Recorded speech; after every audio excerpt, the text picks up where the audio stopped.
अच्छा, तो हम देख रहे थे कि असाइन यूटिलिटीज़, यानी कि इसके अंदर ये कह रहा है कि डिफरेंट वेज असाइनिंग यूटिलिटीज़ की क्या मतलब है। देखो, यूटिलिटी फंक्शन बेसिकली क्या होता है कि assigning numbers to every possible consumption bundle such as more preferred bundle get assigned larger number than least preferred. यानी कि बंडल ए जो है, जैसे यहाँ पे देखो उन्होंने क्या किया है कि बंडल ए को स्ट्रिक्टली प्रीफर शो किया है बी के ऊपर और बी को स्ट्रिक्टली प्रीफर शो किया है सी के ऊपर। यही लेके चल रहे हैं ना यहाँ पे, ठीक है।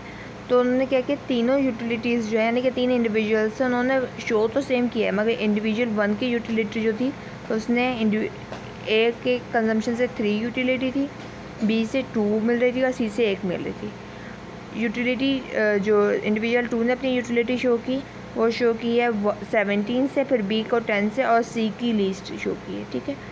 फिर यूटिलिटी 3 है, यानी कि इंडिविजुअल 3 ने अपनी यूटिलिटी के जो है ना यानी शो उन्होंने सेम यही किया है। तीनों ने यही बताया है कि A is preferred over B and B is preferred over C, ठीक है। तो उन्होंने देखा कि ये जो है -1 थी, बी के कंजम्पशन से यूटिलिटी -2 हो गई और सी के कंजम्पशन से -3 हो गई, ठीक है। तो ये जो है ये आपका असाइनिंग का तरीक़ाकार हो गया, ठीक है।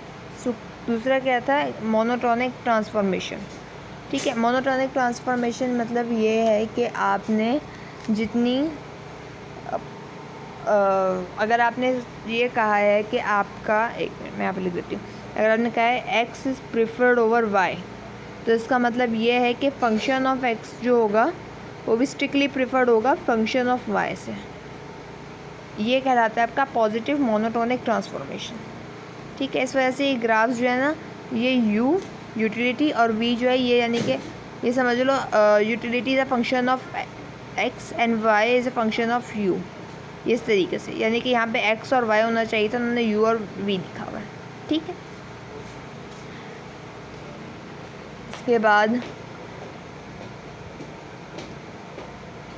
कार्डिनल यूटिलिटी, ठीक है। There are some theories of utility that attach a significance to the magnitude of utility, these are known as cardinal utility theories. यानी कि वो थ्योरीज जो कि एक मैग्नीट्यूड पे हो, यानी कि एक इतना बता दिया जाए कि ये इतने पॉइंट्स के बाद जो है आपकी यूटिलिटी चेंज हो रही है। जैसे यहाँ पे यूटिलिटी फंक्शन को कंस्ट्रक्ट करने में उन्होंने शो की है, उन्होंने कि कार्डिनल बताइए कैसे। उन्होंने क्या है, बेसिकली एक स्केल है, ठीक है। और स्केल रखा क्यों गया, ताकि वो सेम मैग्नीट्यूड से जो है वो चेंज शो कर रहे हैं इंडिफरेंस कर्व्स का, ठीक है। यानी क्या है कि 1 2 3 4 हर 5वें जो है, यानी कि समझ लो कि ये 1.5 इंच बन रहा है। मैं देखूँ यहाँ पर स्केल रख लेते हैं, एक है ना मेरे पास, देखो ये पहला इंच का निशान यहाँ, ठीक है। तो ये हाफ इंच के फ़र्क से जो है आपका उन्होंने इंडिफरेंस कर्व्स बनाया है, ठीक है। तो ये बेसिकली क्या है जो इन्होंने यहाँ लाइन ड्रॉ की है, ये measures of distance from the origin है, यानी कि स्केल है आपका, सिंपल है सर। वो भी क्यों बनाया गया, ताकि सेम डिस्टेंस के साथ जो है आप इंडिफरेंस कर्व को ड्रॉ करोगे, ठीक है, ठीक है। यूटिलिटी फंक्शंस के कुछ एग्जांपल्स हैं, यानी कि अगर यूटिलिटी फंक्शन ऐसा हो x1 और x2, तो इंडिफरेंस कर्व को कैसे लुक होना चाहिए, यानी कि इनकी पावर दोनों की जो है वो 1 1 है, ठीक है। तो इंडिफरेंस कर्व होगा ऐसा। मेरे पेपर उड़ रहा है बच्चे, ख़राब हो जाएगा, हटो पीछे, मुझे 2 मिनट लगेंगे, ठीक है। तो अगर आपकी यूटिलिटी फंक्शन जो है वो है वह x1 x2 है, तो आपके इंडिफरेंस कर्व कैसे बन रहा है, ऐसे कॉन्वेक्स टू दी ओरिजिन, ठीक है। यानी कि दोनों की पावर जो है वो जब मैं ऐड करूँगी इसकी और इसकी पावर, तो वो सम हो जाएगा 1, यानी ग्रेटर देन 1 हो जाएगा, ठीक है। ये भी जो है अगर मैं इसको देखूँ तो ये क्या हो जाएगा, ग्रेटर देन 1, ठीक है।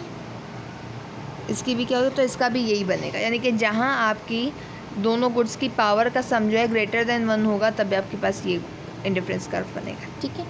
अच्छा, परफेक्ट सब्स्टिट्यूट्स में क्या होता है कि दोनों के, देखो परफेक्ट सब्स्टिट्यूट्स क्या होते हैं कि दोनों जो बिल्कुल एक दूसरे की जगह ले सकते हैं, एक दूसरे की जगह इस्तेमाल हो सकते हैं।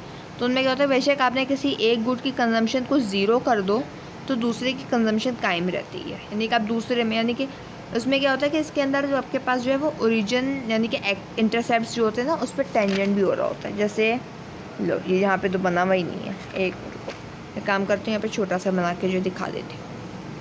ओके गुड, एक्स था फॉर x1 और x2, चलो यहाँ पे x1, ये रही x2, ये आपका इंडिफरेंस कर्व बन जाएगा परफेक्ट सब्स्टिट्यूट का। अब चाहे तो बंदा यहाँ कंजम्पशन करे इसके ऊपर किसी दरमियान में, चाहे तो एक्सिस पे चला जाए, एक्सिस पे चला जाएगा तो इस एक्सिस पे होगा तो क्या होगा, यानी कि x1 गुड को सारी इनकम x1 गुड पे लगाएगा, कोई भी x2 का गुड नहीं लेगा। और इस पर क्या होगा, x2 ही सारे गुड ले रहा है, x1 का कोई कंजम्पशन नहीं कर रहा। ये परफेक्ट सब्स्टिट्यूट्स होते हैं, ठीक है। इसका जो इंडिफरेंस कर्व का जो स्लोप बनेगा वो -a/b बनेगा, ठीक है। ये स्लोप के बना हो गया। अगली शेप है जो कि कहलाती है क्वासी लीनियर, ठीक है। बेसिकली नॉन वेल बिहेव्ड के अंदर होती है क्वासी लीनियर की ये रहा, ठीक है। क्वासी लीनियर क्या है कि ये होता तो इंडिफरेंस कर्व है मगर इसका इंटरसेप्ट होता है, ठीक है। यानी कि हमने इंडिफरेंस कर्व अब तक कैसे पढ़े हुए, जो नॉर्मली शिफ्टेड इंडिफरेंस कर्व होते हैं ये, ठीक है। तो ये क्या है, ये समझ लो ये यहाँ पे इंटरसेप्ट जो यहाँ पे इंटरसेप्ट बन गया, ये x2 का इंटरसेप्ट बना दिया, ये जो यहाँ से निकल रहा है ये हो गया क्वासी लीनियर, यानी कि जो लोअर वर्जन शिफ्टेड वर्जन है ना वो इंडिफरेंस कर्व का, ठीक है। कॉब डगलस के प्रेफरेंसेस C और D, ठीक है। अच्छा कॉब डगलस जो है बेसिकली ये सिर्फ प्रेफरेंसेस या यूटिलिटी फंक्शन नहीं बल्कि प्रोडक्शन फंक्शन भी होता है इसका, ठीक है। तो ये जो C और D है ये आपके पास डिफरेंट होता है,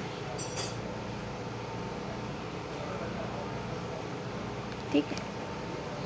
तो ये C और D की वैल्यूज़ जैसे जैसे चेंज करती है उस हिसाब से जो है आपका इंडिफरेंस कर्व जो है चेंज कर देता है, ठीक है। यानी कि देखो अगर मैं इसको C और D यानी कि ये 0.50, अगर C + D का सम जो है वो 1 बन रहा है तो ये इंडिफरेंस कर्व ऐसा बनेगा, ठीक है। अब मैं इसको देखूँ तो ये हो जाएगा 0.5, तो इसका भी बनेगा,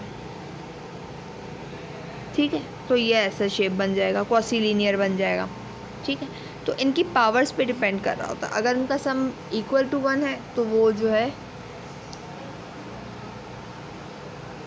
सही है। अच्छा marginal utilities, change in utility due to change in x1, ठीक है। तो इसमें क्या हो रहा है कि आपने अपनी यूटिलिटी का जो फंक्शन था उसका डेरिवेटिव ले लिया विद रिस्पेक्ट टू x1, ठीक है। और जब आपने दोनों गुड्स का इस तरीके से निकालिए तो आप मार्जिनल यूटिलिटीज़ के टर्म्स में जो है मार्जिनल रेट ऑफ सब्स्टिट्यूशन को निकाल सकते हैं। तो ये वाला जो मेरे पास है वो मैं वीडियो लिंक शेयर कर देती हूँ, उससे बहुत अच्छे से समझ में आ जाएगा कि ये इस ट्रांसफॉर्मेशन से इधर तक कैसे पहुँच गया, ठीक है। मैं लिंक शेयर कर देती हूँ आपको, ठीक है।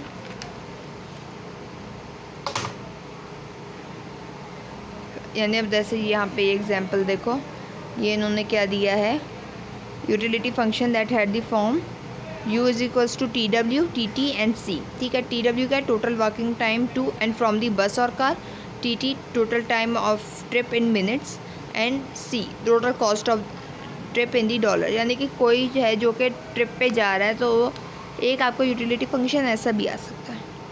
यानी अब इसके अंदर 3 वेरिएबल्स आ गए, अगर 2 वेरिएबल्स एक को आपको कांस्टेंट करना पड़ जाए ग्राफ के ऊपर शो करने के लिए, ठीक है। उम्मीद करती हूँ चैप्टर में जिस हद तक समझा सकती थी उस हद तक मैंने समझा दी है, ठीक है। हाँ मैं उसकी लिंक साथ में शेयर कर देती हूँ।